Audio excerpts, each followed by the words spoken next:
नमस्कार दर्शकबृंद, आज के आमी आपनादेर दर्शन कराते निये एसेछि बड़नगरे श्री श्री रामकृष्ण सेवायतन, जा बेशी परिचित काँचेर मंदिर नामे। एई काँचेर मंदिर प्रतिष्ठा करेछिलेन ठाकुर श्री रामकृष्ण देवेर अंतरंग पार्षद स्वामी अभेदानंदजी महाराजेर शिष्य ठाकुर श्री श्री सत्यानंद देव। ग्रैजुएशन कमप्लीट करार पर स्वामी अभेदानंदजी महाराजेर काछ थेके उनी दीक्षा पान। कोनो एक समय उनी शुनेछिलेन जे केशवचंद्र सेन ठाकुरके बोलेछिलेन ए पवित्र देह काँचेर घरे रेखे देওয়া उचित। तारपर थेकेई ओनार मने हयेछिलो एरकम एकटी मंदिर करबेन जेटी सम्पूर्ण काँचेर एबं सेखाने ठाकुरके उनी रेखे देबेन। परवर्तीकाले गंगार तीरे 8 कोण विशिष्ट एकटी काँचेर मंदिर उनी तैरी करेছিলেন। আর এই মন্দিরটি ওনার ভগ্নিপতি শ্রী রামচন্দ্র বন্দ্যোপাধ্যায় তার বাগান বাড়ির উৎসর্গ করেছিলেন ঠাকুরের নামে, আর সেই জমির ওপরই তৈরি হয়েছিল এই মন্দির। গেট দিয়ে ঢুকে বাগান, তারপরে এটি সত্যানন্দ শতবর্ষ ভবন। এখানে শতবর্ষ উপলক্ষে সমস্ত স্মারক এখানে সযত্নে রাখা আছে। 1964 সালে 30 এপ্রিল এই মন্দিরের ভিত খোঁড়া হয়। সেখানে দেয়া হয়েছিল সমস্ত তীর্থের দেবতাদের চরণধুলি, শ্রী শ্রী মা শারদার কেশ, তার পানের ডিবে, ঠাকুরের কেশ এবং কামারপুকুরের থেকে আনা ঠাকুরের বাড়ির সিঁড়ির ইট। মন্দিরে যাওয়ার আগে ডান দিকে পড়ে এমন একটি নাট মন্দির, আর মাঝখানে চওড়া প্রাঙ্গণ। আর এই হলো কাঁচের মন্দির বা মণি মন্দির। বর্ষাকালে ঝড়ে হাওয়ায় বা দাপটে যাতে কাঁচের কোনো ক্ষতি না হয় সেজন্য ওপরটা এরকম প্লাস্টিক দিয়ে মুড়ে দেওয়া হয়েছে। আর এটি হচ্ছে ঠাকুর শ্রী শ্রী সত্যানন্দ দেবের শ্রী শ্রী রামকৃষ্ণ আশ্রম, ওনার প্রতিষ্ঠিত সংঘ, আর সেইটারই অফিস এটা। এখানে অফিস শুধু না, সেলস কাউন্টার, ছবি, বই সব কিছু পাওয়া যায়। আর এই হচ্ছে মণি মন্দির, পুরোটাই কাঁচ নির্মিত।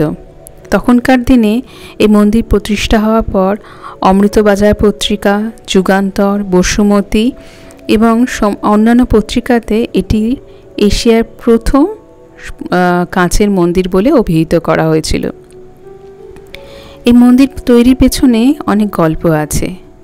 হিন্দুস্তান সেফটি গ্লাস কোম্পানির মালিক দেবানন্দ আগরওয়াল একবার কঠিন অসুখে পড়েন। তার স্ত্রী শকুন্তলা দেবী তখন সত্যানন্দ দেবের কাছে এসে ওনার কৃপা প্রার্থনা করেন। উনি তখন তৎকালীন আশ্রমে ওনার পূজিত গোপালজি ও দধি মামুনজির চরণামৃত রোজ সেবন করতে বলেন, এবং সেই মতো সেবন করে দেবানন্দ আগরওয়াল সুস্থ হয়ে ওঠেন। যখন উনি ঠাকুর শ্রী সত্যানন্দ দেবের কাছে তার এই সুস্থ হয়ে যাওয়ার পর সেবা করার অনুমতি চান, তখন সত্যানন্দ দেবজি তার মনের অভিপ্রায়ের কথা বলেন, অর্থাৎ এই মণি মন্দির বা কাঁচের মন্দির তৈরির অভিপ্রায়ের কথা উনি জানান, এবং তারই নির্দেশে তৈরি হয় এই কাঁচের মন্দির।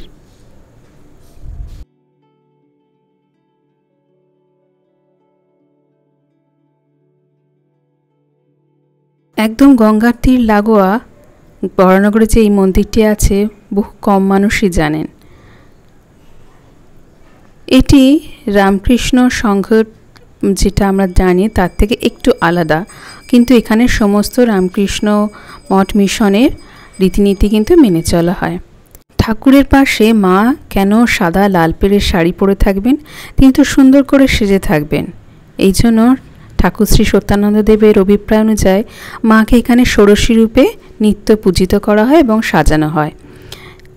এই যে দেখুন, ঠাকুর, মা, স্বামীজির বাল্যমূর্তি, সামনে ঠাকুর শ্রী সত্যানন্দ দেব এবং পেছনে মা ভবতারিণী, এরকমই মূর্তিতে দৈনিক সাজানো এবং পুজো হয়। এখানে মায়ের কিন্তু ষোড়শী মূর্তি, অর্থাৎ মাকে এখানে রোজ এরকম সুন্দর করে সাজানো হয়। আর মণি মন্দিরের ঠিক পেছনেই আছে একটি ধ্যান মন্দির, যেখানে স্বামীজির ছবি রয়েছে এবং সুন্দর কাঁচের বাক্সে রাখা এটি স্বামীজির ধ্যান মন্দির। এখানে বসে যে কেউ ধ্যান করতে পারে। পাশে রয়েছে প্রতীক্ষালয় এবং ঠিক তার পাশেই রয়েছে ঠাকুর শ্রী শ্রী সত্যানন্দ দেবের মন্দির। এটি দেখুন মণি মন্দিরের ঠিক পেছন দিকেই অবস্থিত।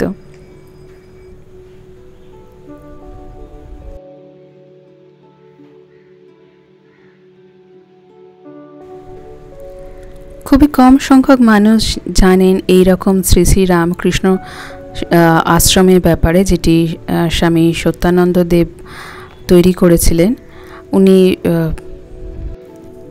ওনাদের একটি ছাত্রাবাস আছে যেখানে অনাথ দুস্থ ছেলেমেয়েরা থাকে, পড়াশোনা করে। এখানে প্রাথমিক, মাধ্যমিক, উচ্চ মাধ্যমিক স্তরে কিন্তু পড়াশোনা করানো হয়। বহু দূর দূরান্ত থেকে অনাথ দুস্থ ছেলেমেয়েরা এখানে পড়াশোনা করা হয়। তার সাথে সাথে বিভিন্ন রিলিফ কার্য এখানে হয়। ওনাদের অনেক ব্রাঞ্চও আছে, শিলিগুড়িতে আছে, বিভিন্ন জায়গায় ব্রাঞ্চ আছে, সংখ্যায় কম, তবে কিন্তু এই আশ্রমে কার্যপরিধি অনেক বড়। ওপরে ঠাকুর, মা, স্বামী অভেদানন্দজি মহারাজ এবং সত্যানন্দ দেবের ছবি।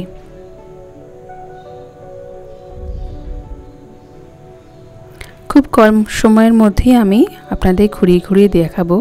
গঙ্গার তীরে তো সকাল বিকেল যখনই আসুন আপনাদের খুব সুন্দর লাগবে। সকাল 6টা থেকে দুপুর 11টা পর্যন্ত, আবার বিকেল 4টে থেকে রাত্রি 8টা পর্যন্ত খোলা থাকে।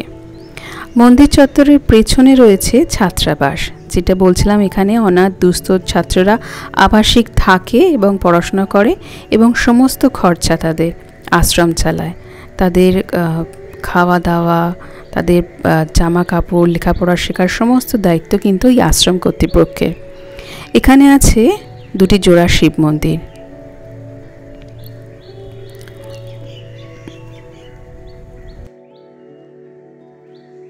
আশ্রম পরিধি অনেক বড় এবং সবার জন্য উন্মুক্ত দ্বার।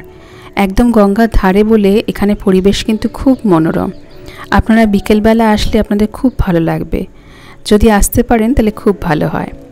আপনাদের আসতে হবে বিটি রোড সিথির মোড়ে, এবং সেখান থেকে অটো ধরে আপনাদের নামতে হবে ঝুলনতলা। দক্ষিণেশ্বর দিয়েও আসা যায়। দক্ষিণেশ্বর থেকে টোটো ধরলে আপনারা সোজা চলে আসতে পারবেন এই কাঁচের মন্দিরের সামনে। এই মন্দিরের সামনেই আপনাদের টোটো কিন্তু নামিয়ে দেবে। আজকে ক্ষুদ্র পরিসরে এই মন্দিরটি আপনাদের ঘুরিয়ে দেখানোর চেষ্টা করলাম। আশা করি ভালো লাগবে। দেখা হবে আবার নতুন কোনো ভিডিওতে। ততদিন ঠাকুরের কাছে আপনাদের সকলের কুশল মঙ্গল প্রার্থনা করে ভিডিও শেষ করলাম। নমস্কার, ধন্যবাদ।